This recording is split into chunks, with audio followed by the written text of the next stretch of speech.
हाय guys, आज हम my disciples are female demon के एपिसोड नंबर 38 को स्टार्ट करने वाले हैं। उससे पहले जिसने भी मेरा एपिसोड नंबर 37 को नहीं देखा है, पहले जाके वो देखिए। Thank you. स्टोरी के स्टार्टिंग में हम देखते हैं डेमन एम्परर को, जो कि एक वाटर ड्रॉप का शेप ले लिया होता है और वो सीधा जाकर हेवन प्रिजन के पास आ जाता है और वो मन में सोचते हुए बोलता है, मुझे लगा था इस जगह को गार्ड करने के लिए सेंट किंग रियान के बंदे होंगे, लेकिन यहाँ पर तो कोई भी नहीं है। क्या उन सभी को पता चल गया कि मैं यहाँ पर आने वाला हूँ, सो इसी वजह से वो वहाँ से चले गए? नहीं, ऐसा नहीं हो सकता। अगर ऐसा होता तो यहाँ पर और भी बहुत सारे ताकतवर लोग आ सकते थे, लेकिन अभी यहाँ पर कोई भी नहीं है। यही मेरे लिए बहुत अच्छा मौका है कि इसके अंदर जाने के लिए। फिर डेमन एम्परर उस गेट के पास आते हुए अपना कोई चीज करने लगता है। इसके कारण उसको पता चल जाता है कि उस प्रिजन के अंदर कौन कहां पर है। फिर तभी डेमन एम्परर को पता चलता है कि यहाँ पे सबसे लोएस्ट लेवल वाला बंदा भी सेंट किंग रियाल्म का है और वो बंदा वहां पर झाड़ू पोछा लगाता है। फिर ये चीज देख के डेमन एम्परर हंसते हुए बोलता है, ये तो मेरे लिए बहुत अच्छी बात है। फिर वो बोल के वो उस बंदे के पास अपियर हो जाता है। फिर ये चीज देख के वो बंदा भी थोड़ा चौंक जाता है और वो बंदा बोलने लगता है कि तुम कौन हो, लेकिन तभी डेमन एम्पर उसकी बातें नहीं सुनता और वहीं पर उसको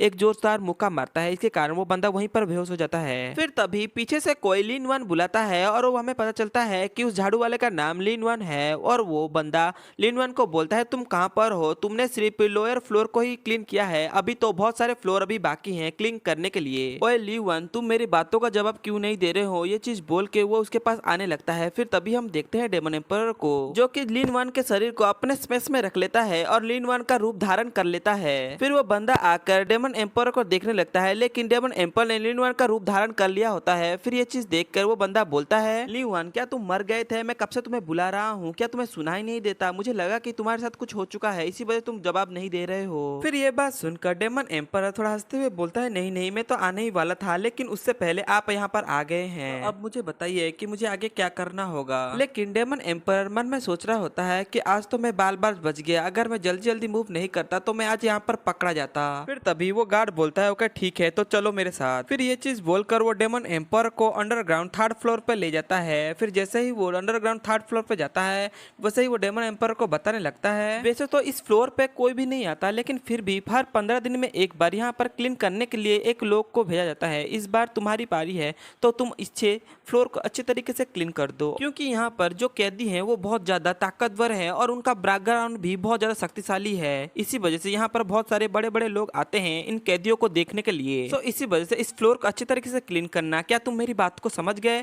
फिर ये बात सुनकर डेमन एम्पर भी बोलते हैं, हाँ हाँ सर, मैं अच्छे तरीके से समझ गया आपने मुझे क्या बोला है और मैं अपने काम को बहुत अच्छे से करूंगा, आप चिंता मत कीजिए। लेकिन डेमन एम्पर मन ही मन सोच रहा होता है कि जो फर्स्ट फ्लोर और सेकंड फ्लोर था वहाँ के क्रिमिनल तो बहुत ज्यादा वीक हैं। इसी वजह से जो मेरा प्लान है उसको कंप्लीट करने के लिए मुझे कोई शक्तिशाली क्रिमिनल की जरूरत है, जो कि बहुत ज्यादा शक्तिशाली हो और उससे मैं अपना हेल्प करवा सकता हूँ। लेकिन अभी तक मुझे ऐसा कोई क्रिमिनल नहीं मिला है। लेकिन तभी डेमन एम्परर एक डोर को देखते हुए बोलता है कि ये चीज क्या है। फिर तभी वो गार्ड बोलता है कि वहाँ पर जाने का अधिकार हमें नहीं है, क्योंकि उस डोर के उस पर जो क्रिमिनल है वो बहुत ज्यादा शक्तिशाली है और उन्होंने बहुत ही घटिया काम किया है। इसी वजह से उनको वहाँ पर रखा गया है और उन सभी का कल्टीवेशन बेस को सील कर दिया गया है। इसके कारण वो कल्टीवेट भी नहीं कर सकते। लेकिन उनको मारा नहीं गया है, क्योंकि हमारे सेट को लगता है कि वो फ्यूचर में हमारे लिए बहुत ज्यादा वैल्यूबल निकलेंगे। तो इसी वजह से उनको यहाँ पर सील कर दिया गया है। अगर कोई इस सील को रिमूव करना चाहता है तो उसको मिनिमम सेंट किंग रियाल्म का कल्टीवेटर लेवल का तो होना ही चाहिए और ऊपर से वो एक फॉर्मेशन मास्टर भी होना चाहिए, नहीं तो वो कभी भी इस सील को तोड़ नहीं पाएगा।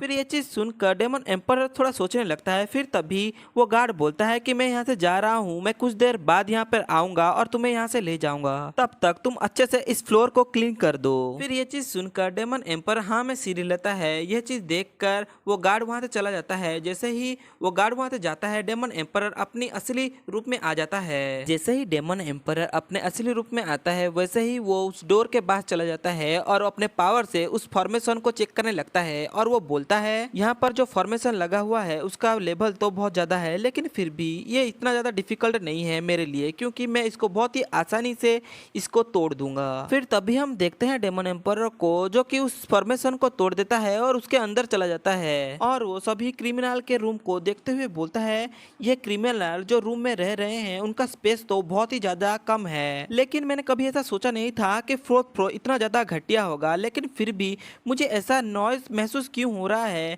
जैसा कि यहाँ पर और भी कुछ चीज है जिसको कि कोई देख नहीं सकता। सकता, लेकिन मुझे ऐसा महसूस क्यों हो रहा है मुझे पता नहीं। फिर तभी डेमन एम्पर के पास से एक सेल के अंदर से एक आदमी बोलता है, तो आज एक बच्चा आया है हमको देखने के लिए, क्या तुम वाकई बहुत ज्यादा शक्तिशाली हो या फिर बहुत ज्यादा सॉफ्ट हो। फिर डेमन एम्पर मुड़कर वो आदमी को देखने लगता है और वो आदमी बोलता है, ये बच्चा तो बहुत ज्यादा रिडिकुलस है। फिर ये बात सुनकर डेमन एम्पर बोलता है कि तुम मुझे बताओ कि तुम्हारी आइडेंटिटी क्या है और तुम्हारी स्ट्रेंथ कितनी है, अगर तुम मुझे ठीक लगे तो मैं तुम्हें यहाँ से निकाल सकता हूँ। फिर तभी वो आदमी डेमन एम्पर को घूर के देखने लगता है और उसके पावर को चेक करने लगता है। जैसे ही वो डेमन एम्पर के पावर को चेक करता है वो बहुत ज्यादा चौंक जाता है और वो बोलता है, तुम हो कौन जो कि अपने first level of divine count real में है और तुम यहाँ पर क्या कर रहे हो। लेकिन डेमन एम्पर उसकी कोई भी बात नहीं सुनता और वो वहाँ से घूम जाता है और बोलता है कि तुम्हारे पास एक चांस था लेकिन तुमने उसको गवा दिया। फिर ये चीज सुनकर वो बंदा बोलता है, रुको और मेरी बात से अच्छी तरीके सुनो, मैं ग्वांची होली लैंड का सेकंड एल्डर हूँ और मेरा नाम है